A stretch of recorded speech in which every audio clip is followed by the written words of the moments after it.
Well, good day, NACA members. Welcome to the first lead-off webinar in our NACA 365 Professional Development Series. We are pleased to bring you this series and looking forward to a lot of great things in it. We heard that members wanted more professional development opportunities throughout the year, and as a result, NACA will host educational webinars for our members every month, excluding the month of the AMPIC, on the second and generally the fourth Wednesday of the month. These are being developed by our committees and the NACA council chairs, and I want to thank them for their work on this. Look for a schedule soon of all the webinars that are scheduled, and please mark your electronic calendars for the next one on January 27th for a webinar on award-winning posters by Bonnie Hopkins and the Professional Excellence Committee. And now I'd like to turn it over to Casey Yost. She is the National Chair for the Agricultural Issues Committee. Casey? Thank you, Phil. Well, it's my pleasure to introduce everybody to Michele Payne. And if you had attended the 2020 AMPIC, she was our keynote speaker and she talked about food bullying. So Michele Payne, CSP, connects the people and science of food and farming as principal of Cause Matters Corporation. She is known for being a community catalyst, a passionate advocate for global agriculture, and antagonizing people into action. Michele has worked with farmers in more than 25 countries, raised over $5 million in sponsorships for the National FFA Foundation, and founded Ag Chat and Food Chat on Twitter. She is the author of 3 books, Food Bullying, a #1 bestseller and IPPY gold medalist, Food Truths from Farm to Table, a IPPY bronze medal, No More Food Fights, and she also hosts the Food Bullying podcast. Michele's degrees are in agricultural communications and animal science from Michigan State University. She has earned the Certified Speaking Professional designation, awarded to less than 10% of professional speakers globally. She resides with her city slicker husband and cow-loving daughter on a small farm in central Indiana. She enjoys registered Holsteins, the MSU Spartans, and making memories with friends around the table. Michele connects conversations around the food plate at www.causematters.com and socially through @MPayneSpeaker. So us on the Ag Issues Committee, we looked through Michele's topics, and as a committee, we chose her topic today for translating farm to food. It allows attendees to go beyond telling the story to connect with food consumers on issues such as sustainability, animal welfare, hormones, food waste, chemical, GMOs, and more, and is also based on her book, Food Truths from Farm to Table. So with that, I can turn it over to Michele, who has asked me to kick off the day with go ahead and using the Q&A chat pod here, just the Q&A. She would like to know where each of you are from today. So as Michele starts, just go ahead and type in that Q&A section where each of you are located today. So with that, Michele, I'll turn things over to you. Great. Well, thank you so much, Casey. And I am delighted to be here. Unfortunately, I see a Buckeye on the screen first. So there's North Dakota and Missouri, Vermont, Southwest Idaho, Maine, Michigan. Good. It looks like we have the whole country represented well here. We do have somebody from Vero Beach, Florida. I'm sure that you are much warmer than where I'm at here in West Central Indiana today. And as you can see, there's a lot of sun. I have a window that I can't control, so I'm going to try to stay out of the sun. And if you have been with me before, you know that I live where I work, and that is in rural Indiana on DSL. And as such, we always say a prayer that the technology is going to cooperate. But I am so excited to be back with you here again today. I really enjoyed keynoting the virtual annual convention in September, and being able to connect with a lot of you on Facebook after that and chat with many of you over email and so forth. And I see more states coming in. There's somebody from Indiana. I'm up in Boone County. We see Nebraska and Mississippi and Louisiana. So happy to see you all here today. So thanks for responding to that. I really believe in interaction, and clearly that's hard to do when you are talking to a black box, which I know many of you can appreciate and understand. So my hope is that you'll be able to interact with me throughout the Q&A through the webinar. And today we are going to be talking about translating farm to food and really having some thoughtful discussion around how to discuss the tough issues that sometimes seem impossible for us to connect. Because when you look out there and you consider leadership in this conversation, John Maxwell defines leadership as influence, and I happen to really subscribe to that theory. So what I'd like you all to do is, if you could put in your box real quick, who is influencing the conversation around farm and food in your neck of the woods? So who are the key influencers about agriculture, about food, about nutrition, where you're at? And if you want to put those in the Q&A box, I will try to scroll along and see your responses on that. Because I think one of the things that we miss a great deal is leadership in this conversation, the ability to meet at the center of the plate, the ability to understand perspectives that are differently than ours, and taking these issues proactively. So some of the responses I see coming in are consumers, environmentalists, social media influencers, cooperative extension, urban population opinion, media, grocery chains, media, consumers, Farm Bureau, social media influencers, people who don't farm, and so forth. And it looks like farmers markets, moms, and whatnot. And it looks like we have a variety of answers around this. I've been working on the issue for 20 years.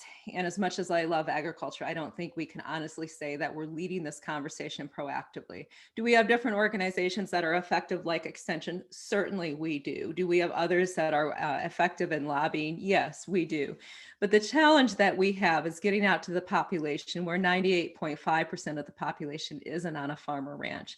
The challenge is being able to share that firsthand expertise that we and the people that we serve have in this conversation.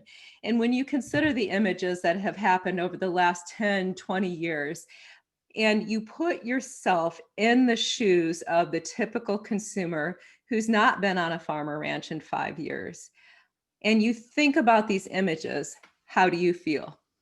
We talked a lot about food bullying during my keynote in September, and the reality that we have to face, if you are able to put yourself in the consumer's shoes, is that many people are feeling confused. They're feeling angry at times. They probably have a negative perception of farmers and of agriculture as a whole.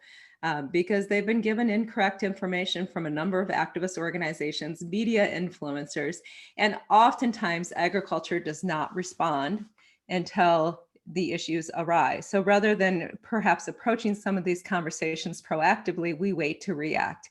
And when we do respond, it's often with data and science. Unfortunately, as we'll talk about today, those numbers don't always work, and being able to help people feel better about agriculture. As we talked about last time, there's a great deal of emotions that are needed for people to make decisions, and it's not always about data. So I offer this as a backdrop, probably not the most positive thing that you've seen today, but my hope is that it will help us incite action to have these conversations, because the reality is we live in a world where there are doggy weddings, there's kitty dating services, and the companion animal business is a multi-billion-dollar growing business across the world. Anthropomorphism is very real, and people perhaps have completely different perspectives than what you all have in Extension and the people that you serve. So my hope is that we'll be able to figure out some different ways to connect with those people. I shared this quote with you last time. It's important enough that I put it in this presentation as well. People will forget the perfect soundbite that you have. They will forget exactly what you did, but people will never forget the way that you make them feel. I can't offer any better example than when I think back to my ag extension agent when I was growing up. His name was Jim Pelham. I still have a letter from him when I was named a National 4-H Dairy winner. And he was the sweetest older man. He was getting ready to retire when I was graduating from high school. And I want you to know that he made me feel so special that I was from Hillsdale County, Michigan, and that I had grown up in that program. So I realized that you don't always get the positive feedback. And a lot of times you probably get negative feedback, as we all seem to these days. But the way that you make people feel will absolutely leave a heart imprint that will stay with them forever. So when you consider the opportunity around how people feel about food today, I want to offer this as a fun example. It's from Portlandia, and it is designed to make you laugh, but also to have you reflect on a population that's perhaps a bit different than where you live, unless you serve an urban area. But I can tell you, I've been out to Portland, Oregon, and this is very real, just as it's real in other cities in the nation as well. Hey guys. Hello. Hi, hello. My name is Dana. I'll be taking care of you today. If you have any questions about the menu, please let me know. I guess I do have a question about the chicken, if you could just tell us a little bit more about it. The chicken is a heritage breed, woodland raised chicken that's been fed a diet of sheep's milk, soy, and hazelnuts. Okay, this is local? Yes, absolutely. I'm gonna ask you just one more time, and it's local. It is. Is that USDA organic or Oregon organic or Portland organic? It's just all across the board, organic. The hazelnuts, these are local? How big is the area where the chickens are able to roam free? I'm sorry to interrupt. I had exactly the same question. 4 acres. Give me just a second. I'll be right back, okay? Okay. Okay. Great. She's nice. Well, you're doing the right thing. I'm too apologetic. You are. I drove way too slow here today, didn't I? Yeah. I am so weird with that gas pedal. The thing just moves the whole vehicle forward. And All right, so here is the chicken you'll be Oh, yeah. enjoying tonight. You have this information. This is fantastic. Absolutely. His name was Colin. Here are his papers, okay? That's great. He looks like a happy little Yeah, guy who runs around. A lot of friends, other chickens as friends. Putting his little wing around another one and kind of like You know, palling around. I don't know that I can speak to that level of intimate knowledge about him. They do a lot to make sure that their chickens are very happy. When you say they, I mean, who are these people raising Colin? It's a farm that's located about 30 miles south of Portland. And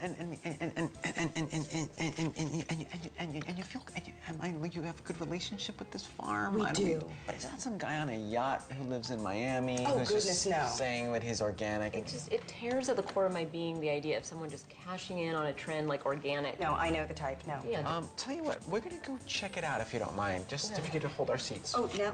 Yeah, and we'll be right back. we'll Just be want to right- make sure. Just, you know, thank you so much, Dana. Sure.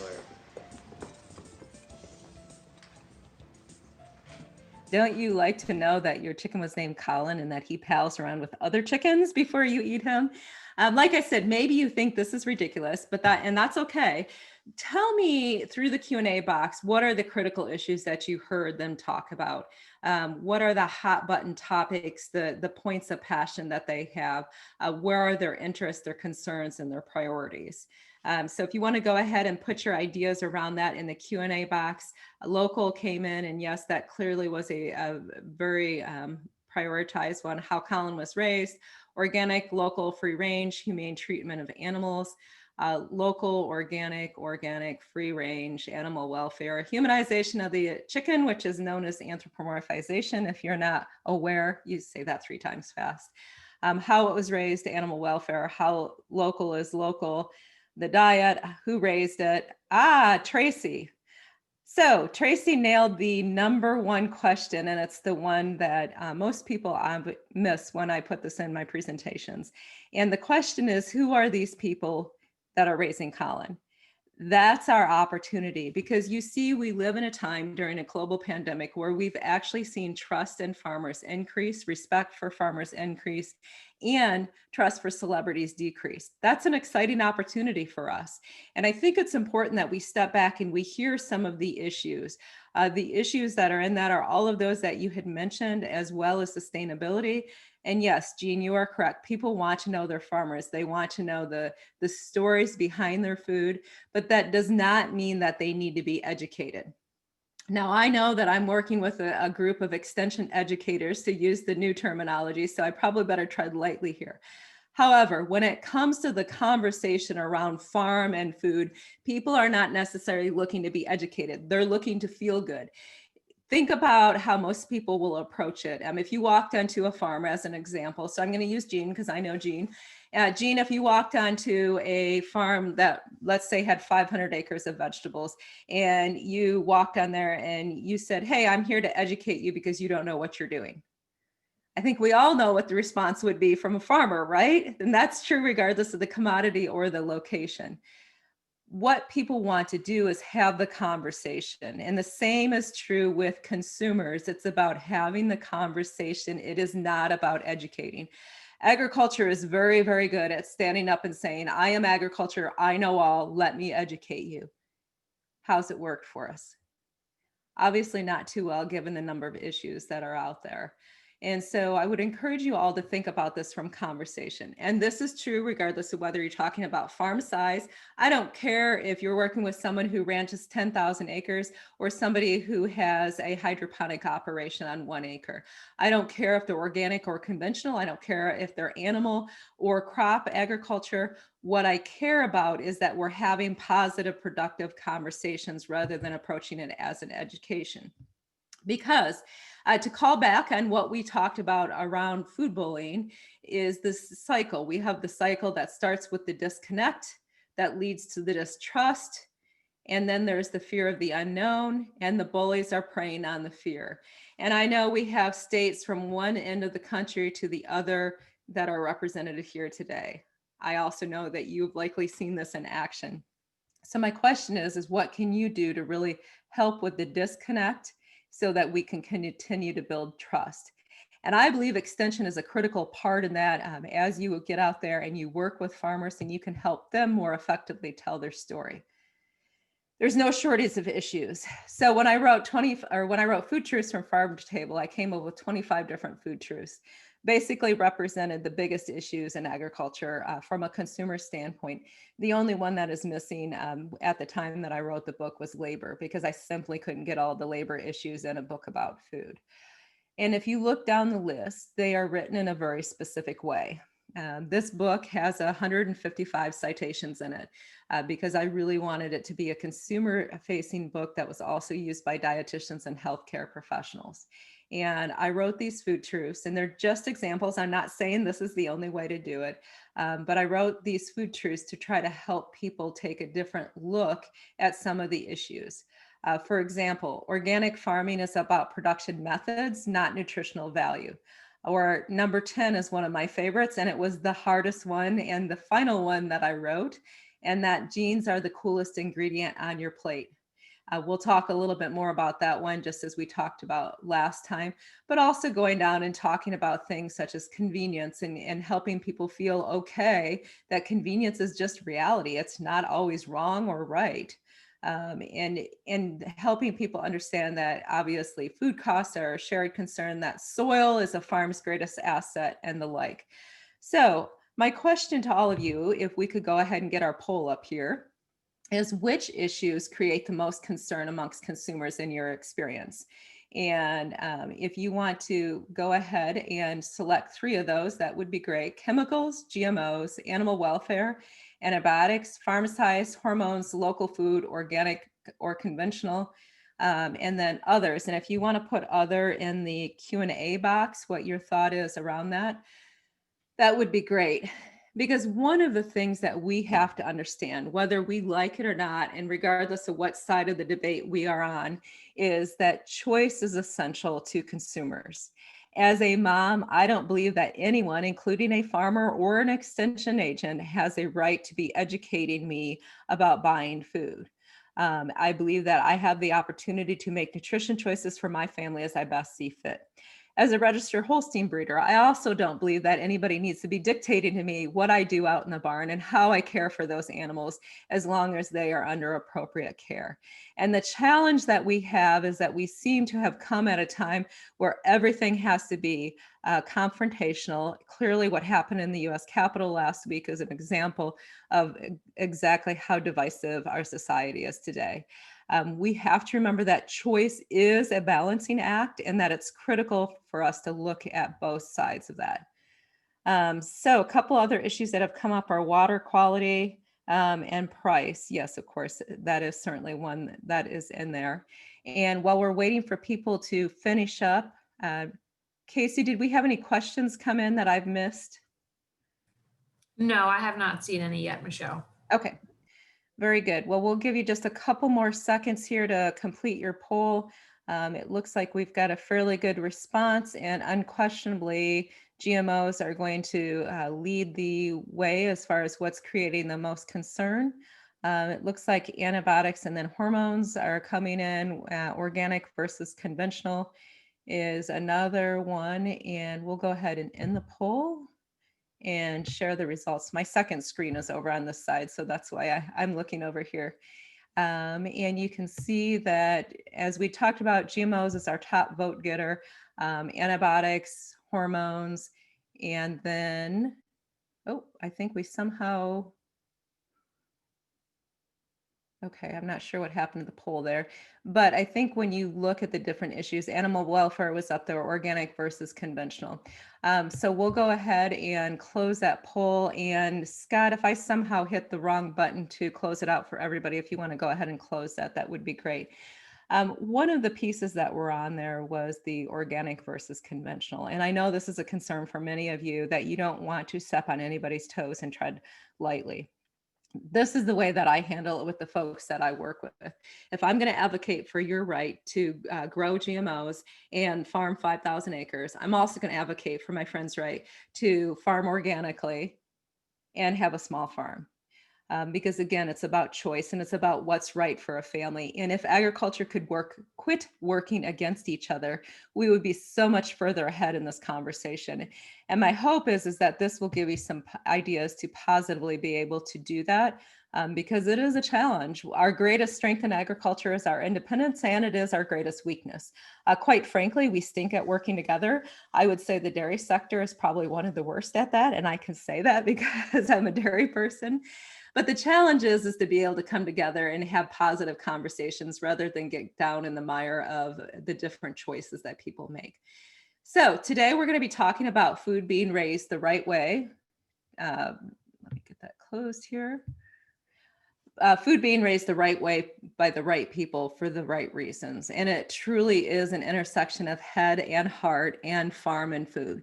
It's not always about having the discussion about food. It is about bringing in those farm stories.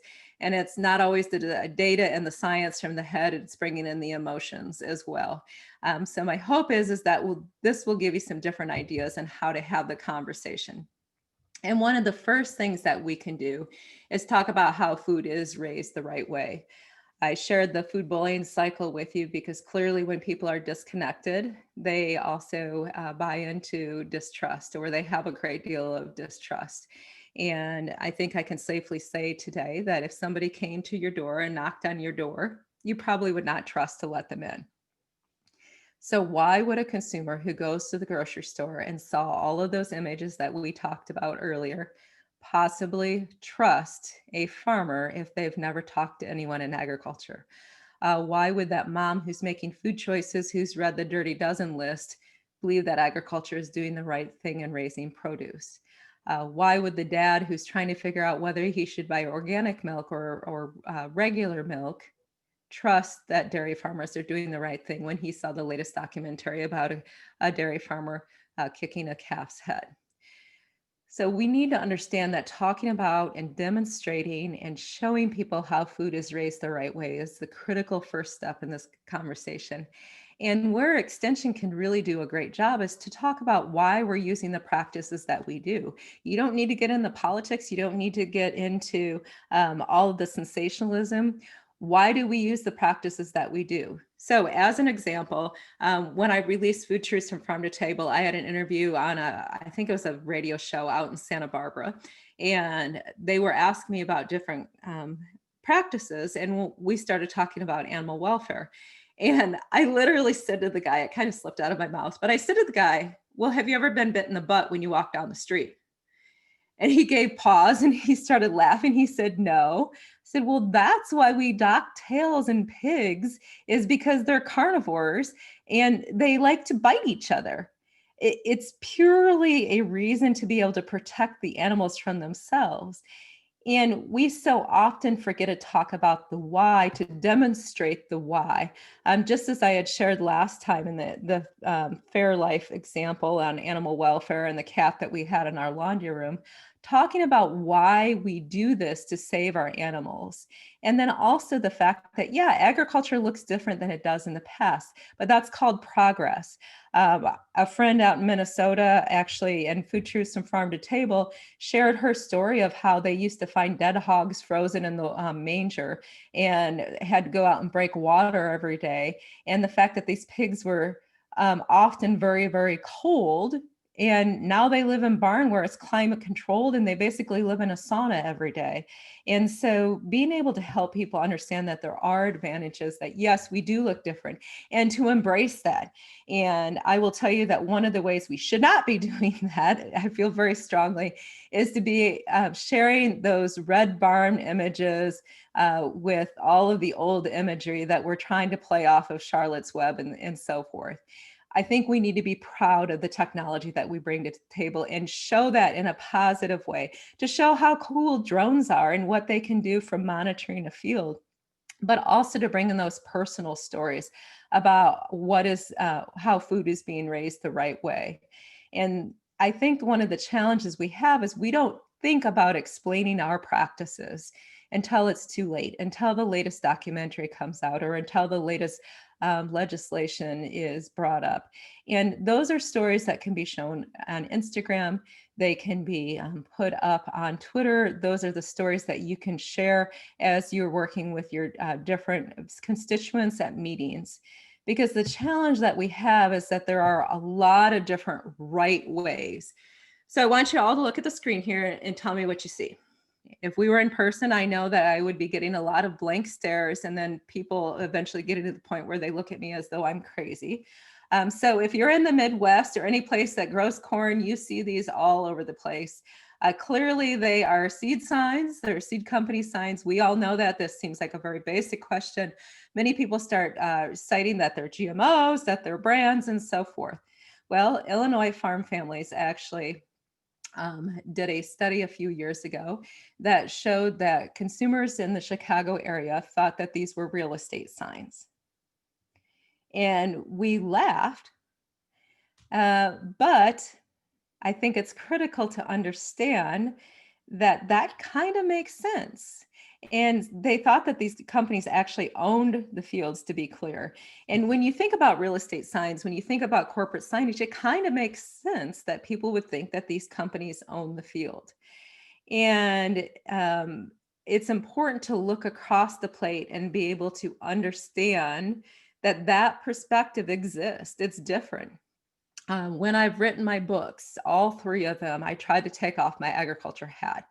It's painful. I love agriculture. I'm proud to be part of the business. I happen to think we work with the very best people in the world. But the reality is we can't relate to them in ag terms. We have to relate to them where they are at, which is very different than where we're at. So the acronyms, the science, and the data don't work. Being able to share the stories about the people behind these fields do work, and to talk about why they are trying to raise this food the right way. And we had a question come in. Thank you. What causes that consumers to almost automatically trust an anti-ag source, but not someone in ag? Do they feel like ag surely has an agenda, but the anti-ag source probably doesn't have an economic interest? I think you probably answered your own question. I believe that says Amy there. So unfortunately, there are certainly entities out there that think that we do have an economic interest in this. Clearly, we're in business. Our hope is to be able to succeed. But I think when you can really leverage the trust that consumers have, after the empty grocery store shelves of last spring, people have far more appreciation for the people raising their food. We need to leverage that now before there are other problems, and to help people understand that we are trying to do the best that we can and share that firsthand expertise. Because a couple ways that I always address that, Amy, is to simply say, sorry, I have to sneeze here, I think.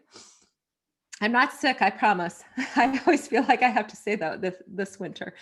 But we need to let people know, number one, we're trying to do things the right way, and we are the ones with the firsthand experience. I don't think it's right for the animal rights organizations to be demonstrating how I care for dairy cattle. Likewise, I also don't think it's right for people to consider the fact that our opinions are paid for. So that's a poor way of me saying I'm often accused of being a shill for big agriculture. I've been called every name in the book, and the way that I respond to that is very simple. My ethics aren't determined by a paycheck. Are yours? And you will get through to some people and others you won't. But the good news is you all have extension backing you up and highlighting you as a credible source. The challenge is to help farmers to be able to come in and talk about how food is being raised the right way. Sensationalism is always going to get more attention than truth, but truth consistently told over time about how food is being raised the right way does change opinions and perceptions. I can tell you that from personal experience, and you will be shocked at what you find if you continue the good fight and try to have these positive conversations. So I want you all to look at your screen and go ahead and type in what product do you think that this is. So this is a food, and I'm sure you've all heard that you can't trust what you can't pronounce. You should not eat what you can't pronounce. One of my degrees is in science, and I certainly cannot pronounce tetracosanoic acid. Well, that one's not too hard, but there's several of them in here that I can't pronounce. So when you look on the screen, what food do you think that this is representative? So Henry gave us a first answer, beef. No, but thank you for typing so quickly. One of the bully messages out there is that you should only eat foods that contain a minimum number of ingredients. Another one is that you can't eat food that your grandma didn't eat, and that you have to be able to pronounce everything. Those of us who understand chemistry understand that there's a lot of chemicals in our food. There's chemicals in our bodies, and that's okay. We talked a little bit about that last time. So other guesses we have coming in are protein bar, vitamin water, jerky, flavored soda water, chicken, bottled water, some type of drink. Everybody guesses that. It is not, to be clear. Mac and cheese, that's a good one. Cheese, no, but Jean, for your reference, cheese rules the world. Sports drink, malt balls, so that's an interesting one. Impossible burgers, nope. Humans, no. Eggs, Sarah, you won. You must have seen this before, so congratulations to Sarah. Tell you what, if you want to drop me your address, my email is mpayne, P-A-Y-N, @causematters.com. I will send you a free copy of Food Bullying because you are actually one of the only people in many years of speaking that guessed this correctly. So the source on this is Sense About Science. And let's see if it comes up here. I'm not sure it's going to. Nope, it's not. So Sense About Science, he's actually a chemistry teacher in Australia, and he did this for a number of foods: blueberries, bananas, eggs, and a couple of others, I believe. And his whole point was to show people there's chemicals in food naturally. This is the way that God created these foods. We need to embrace the fact that it's okay, that there are chemicals and that they're not going to hurt you. In fact, I often think that we probably would be a whole lot better off if we only had a chemical names on food so that we couldn't have all the marketing BS that's out there. But the point is to help people understand food raised the right way has the same ingredients in it as food that was raised the right way, quote unquote, 50 years ago. Same ingredients, same baseline. Couldn't pronounce them then, still can't pronounce them today, and that's perfectly fine. So to help people understand that some of these misnomers that are out there are creating the fear-based marketing, but also to sometimes step back and realize, and I'm guilty of this too, but to realize that we bring a tremendous amount of bias to the table, and that sometimes that we are guilty of Dunning-Kruger syndrome as well, thinking that we know more than what we actually know. Eggs are a fairly basic ingredient, but very few people find the answer to this. And so I should say eggs are a very basic food.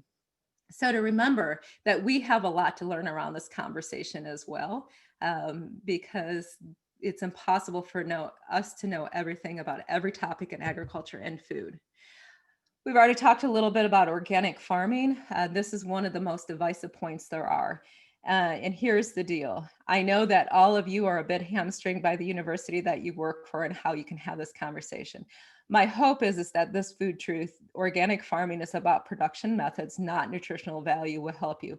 It's a choice. It's a choice that a family makes in how to farm. And I think we need to honor that, even if you don't necessarily honor it in the grocery store in your own purchases. One is not wrong and the other is not right. Hormones. Food being raised the right way does include hormones. All food has hormones in it except for salt. And when you consider the fact that there is a great deal of hormone therapy that is happening, if you in humans, that is.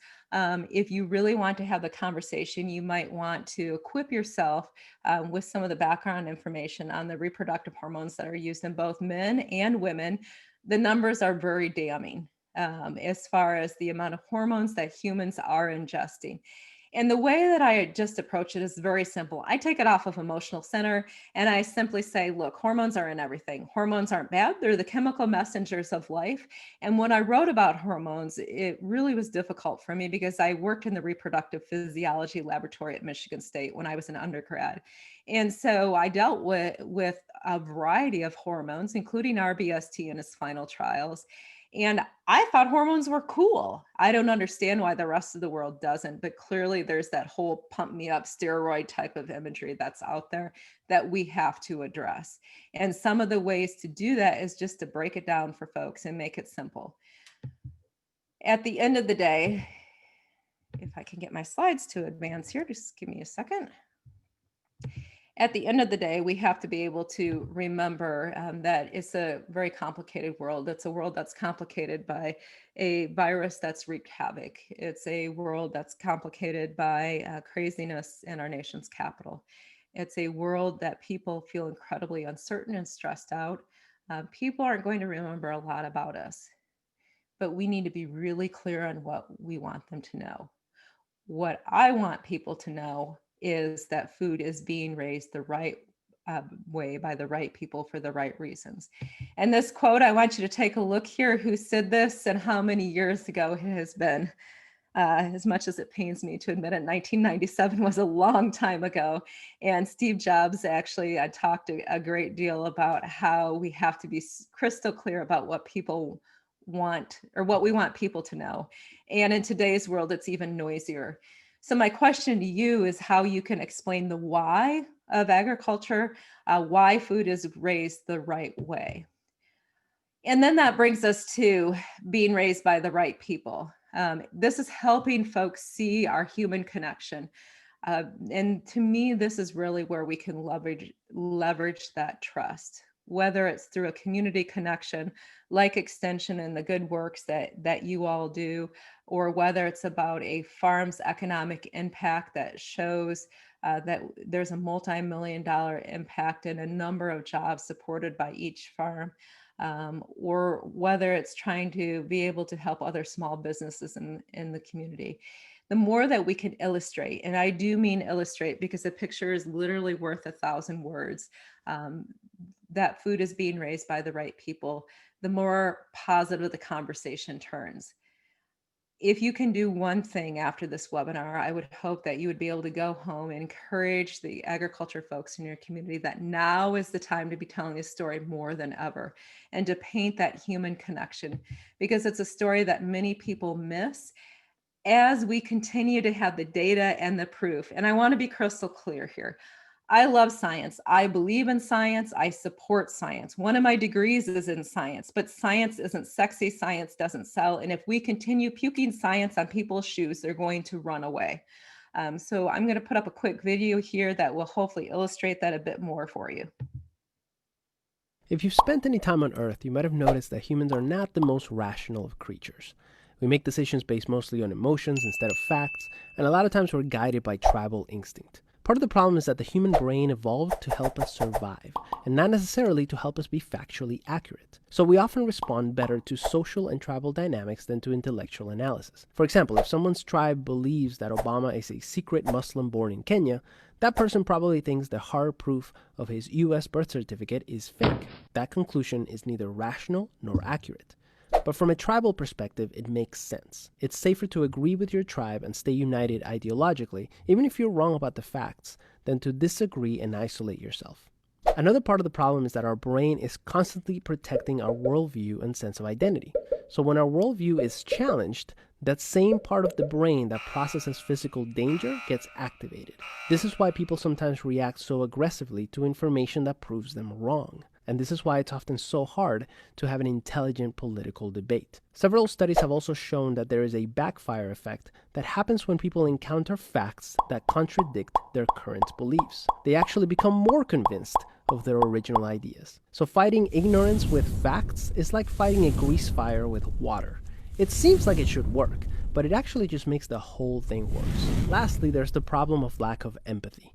Several studies have found that when humans are divided into groups of any kind, we instinctively become less empathetic to members of other groups. That means that for survival's sake, we might instinctively empathize less with other races, other nationalities, and even other sports teams. This instinctive dehumanization of other groups is what makes things like slavery and genocide possible in our society. So, what can you do? If you want someone to consider factual information that clashes with their beliefs, first you have to prevent their brain from seeing you as a personal threat. So, look for ways to identify the person as part of your tribe and you as part of theirs. Hey, we're part of the same family. Hey, we're both parents. Hey, we both still play Pokemon Go. Whatever. Anything that communicates that you're part of the same tribe. That's the first step. Second, consider the possibility that you may be wrong. Maybe the facts are not on your side, in which case admitting it will help you model to the other person that it's okay to be wrong. I understand that none of this is easy or smooth, but if we want to continue to function as a stable society, we have to learn to get past our own natural biases. Only when that happens, we will be able to move forward towards a better future. Peace. And isn't peace an audacious goal these days? So my hope is that this was demonstrated to you that clearly agriculture has been in one tribe. Perhaps we've had consumers, dietitians, and chefs in other tribes. And my hope is that Extension will be able to help connect those worlds. Iris asked the question, do you think Extension's future should focus more on educating the general public about farming? What type of positive impact would result from that? While I think that would certainly be ideal in my world, I know that Extension has a bigger role than that. But I will say this, there's a lot of value placed on Extension in different ways in different areas of the country. In some parts, you're still on the farm every day working and advising farmers. In other parts, you're playing more of a community role and more of a strategy role. I would simply ask that you do something tomorrow or today as a result of this webinar to be able to share the agriculture story and to continue that each day for 5 weeks or 3 weeks. Take 5 minutes out of your day.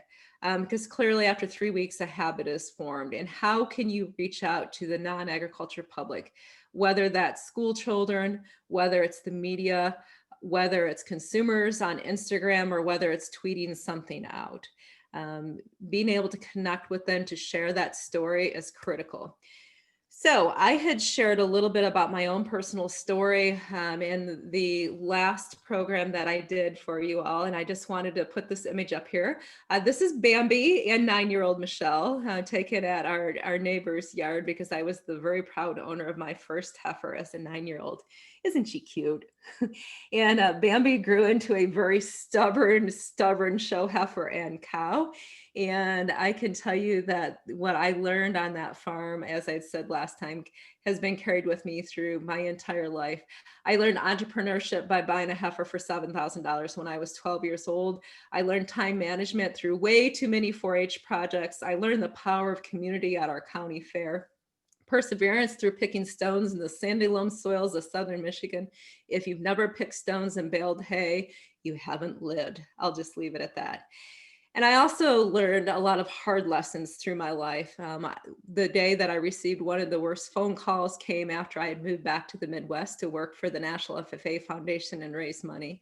And that was the day that my parents decided to tell me that not only had they decided to sell our farm, or sell our cows, but they were losing our entire farm to bankruptcy. And it was an excruciating period of life. It's why I speak about mental health in agriculture, frankly, because of my own personal experiences there. And I thought what I walked away from that is that I was supposed to learn to help people share the story of agriculture, to help other farmers to be able to more effectively share their story. And then on December 2nd, 2003, I was delivered a very important lesson by the way of my nearly 9-pound daughter. And here she is pictured at 5 or 6 with a descendant of that heifer that I bought when I was 12 years old for $7,000. This cow's name is Panera. My daughter showed her solo when she was about 5 or 6. And when my daughter turned 9, she also joined 4-H and bought her very first 4-H animal as well. I have to hear from her every day that her animals are prettier than mine, and she's probably about right, because as I shared with you in September, her very first homebred heifer was named champion at our county fair. And this is what I absolutely know. The perfect image of agriculture to me is the pride and joy in that girl's face. Because that's my image, that's my story. Your perfect image is going to be very different depending on where you live, what you represent, and what's important to you. But it's critically important that you find your story and you share that authentic story in a way that's emotional and touches people's heart, that matters to the rest of the world. And more importantly, that you encourage others to do that as well. Because the reality is if we want to share how food is raised the right way by the right people, we have to do more of these stories and do so in a way that is meaningful. Because that same story, that same daughter is the one that I shared last time that slept in the laundry room with our calf that we didn't think was going to make it. And I can't do a whole lot more to illustrate what animal welfare looks like on farms than to share those images out there. And sometimes you don't even have to say a whole lot, because if you can simply show the images and explain the practice that you're doing, the images can speak volumes. Or taking the time in the newspaper when people are concerned about a particular animal welfare issue, taking the time to have a conversation in a friendly way, relating to people where their tribes are at, and helping them show how food is raised the right way by the right people for the right reasons. And this looks very different depending on who you are and where you are. I mean, who's to say that one way of raising food is better than another? And so it can be family, it can be moral obligation, it can be the economics, it can be the sustainability factor, it can be for bringing more nutrition to people. There's a lot of different right reasons for raising food. And there's a lot of people talking about the right reasons for how food is raised. So you'll recognize this slide. I put it up last time. I wanted to reiterate the material, so I put it back in here. We have gone from the 80s where we had experts and scientists, and then moved to PhD students in the media. And today it's Karen on Facebook. And I don't think there's any better example of that as far as what's happened over social media in the last few months and how action has been incited positively and negatively. We have that same action being incited around perceptions around farm and food. The bullies are out there very clearly. When you look at the fact that the Humane Society has had a 1,600-fold growth on Twitter, Greenpeace, very active in the anti-GMO movement, has had a 704-fold growth on Pinterest, which is like a virtual bulletin board if you've never been there.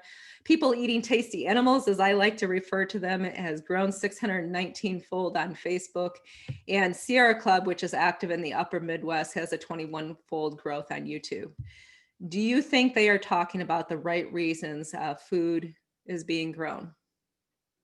I can assure you with absolute certainty they are not. And I can also assure you that if you want to honor the farmers and ranchers that you're working with and honor the choices that need to be made in agriculture, we have to be more proactive in this conversation in these forums, because the challenge that we have is that we have people that are starting the conversation and shaping opinions for us. And Paul, I see that you want to do videos on your various farms. That's awesome.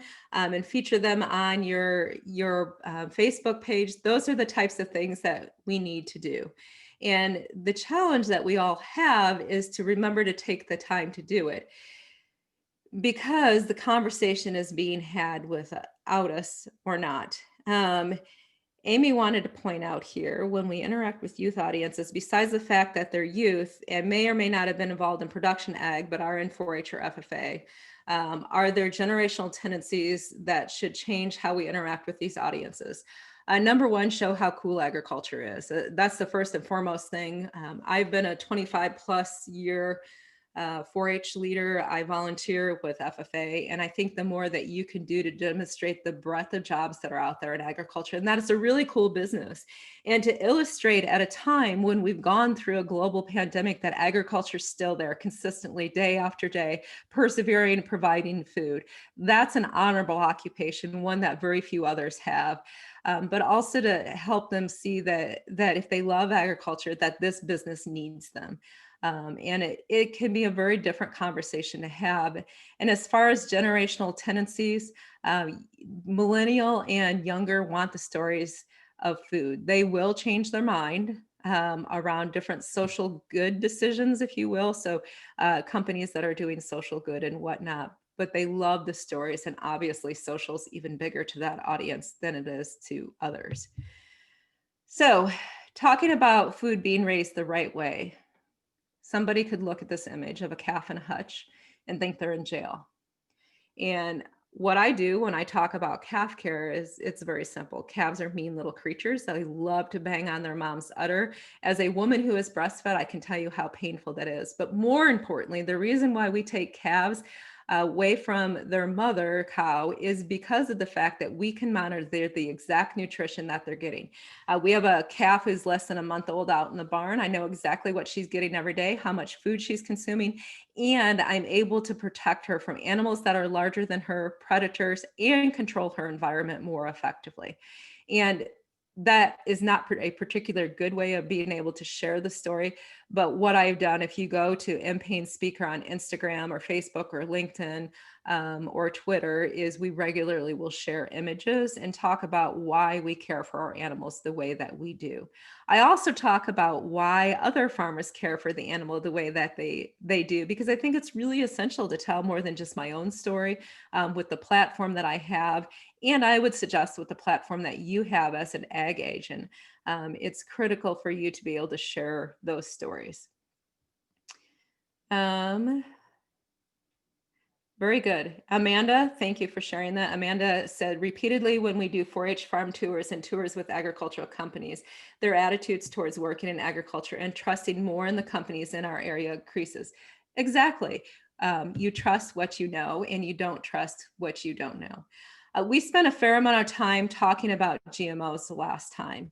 And I will just reiterate it because we are going to run out of time and I want to be sure that I'm leaving plenty of time for questions.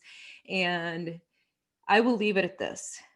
Genes are amazing. They're super cool. They allow us to have more protein in milk. They allow us to be able to manage what's happening in our plants. They've allowed us to be able to have different traits that we can select for. And they also allow us to have food that's more convenient for consumers. For example, seedless grapes. By the way, genes also are a critical part of solving Corona-19. And the more stories that you can have without ever mentioning DNA, bioengineering, genetic modification, hybridization, terms that freak people out, because keep in mind, Jason Lusk out of Oklahoma did a study several years ago now that I believe 72% of consumers in the States, it was well over 2/3 of consumers in the States, thought that their food should be labeled if it had DNA in it. Yes, I really said DNA. And so the challenge that we have is, how do you explain genes when people don't understand genetics? And so if you can demonstrate from their perspective what the value is, because genetic engineering has remarkable potential. GMO is by far the most contentious discussion that's out there. I would never suggest that you lead with it, but when you are at a point when you connect with somebody on a human level and help them understand that food is being raised the right way by the right people for the right reasons, then you can adventure down the discussion to have around genes. And we talked quite a bit about sustainability. I'll just repeat and say that it's essential that we help people understand that sustainability is complex, it is environmental, it is economic, and we have to have those components in there for true sustainability. There's some rather remarkable numbers that I've seen Extension do in various states around that. So that brings us to where you can really be able to help tell the story. One of the things that I wanted to mention as follow-up to Amanda's comment about tours is Clearly, we're a bit limited right now in what we can do in person. And one of the great tools that we have is Instagram Live, Facebook Live, and the video cameras on our phones. Don't be afraid to use them. If you have a farmer in your area with a big personality or the ability to share their story effectively, Facebook Lives, as this bottom video shows you here, a Montana rancher actually picked me up at the airport when I was out there to speak. He was a contributor to Food Truths from farm to table, excuse me, about antibiotics. And we shot a 22-minute video. He drove me back to the venue where I was speaking at. And that video within a couple of weeks had received several thousand views because people want to see firsthand the people and the places behind their food. There's other events such as Breakfast on the Farm up in Michigan. If you want a wonderful example of science communications, Food Science Babe on Instagram and Facebook for that matter, does just a tremendous job. This Ag in the Classroom trailer is out of South Carolina, as you can see. You can work with community gardens and messages. You can guest blog for people, do radio interviews and the like. There are many, many places where we can be able to help shape this story.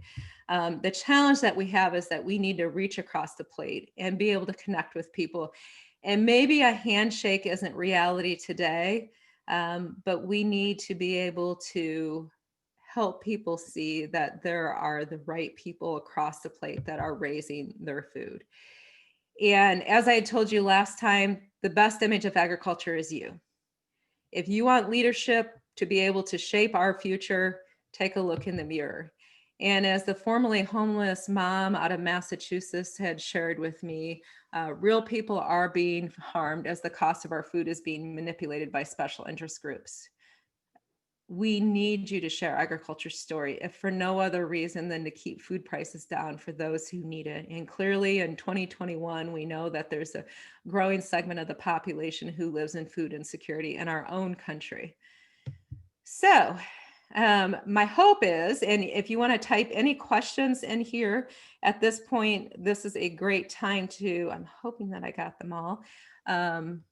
It's a great time to finish them up. We only have a couple of minutes left, I know, Casey, but my hope is that this is giving you some fodder to translate farm to food and to think about talking how food is raised the right way by the right people for the right reasons.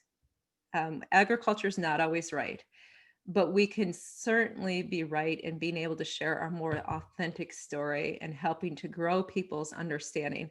Just as I had shared with you last time, I put it back in here because I think it is so critical to what we do. If you want a year of prosperity, you can grow corn, beans, you can grow grain. If you want a decade of prosperity, you can grow apple trees, orange trees, almond trees, depending on where you're at. But if you want a lifetime of prosperity, it's about growing people. I happen to believe that extension is a people business, and you work with people every single day, even when they drive you nuts. My hope is that this has been able to help you to have more productive conversations around farm and food. And I have a question.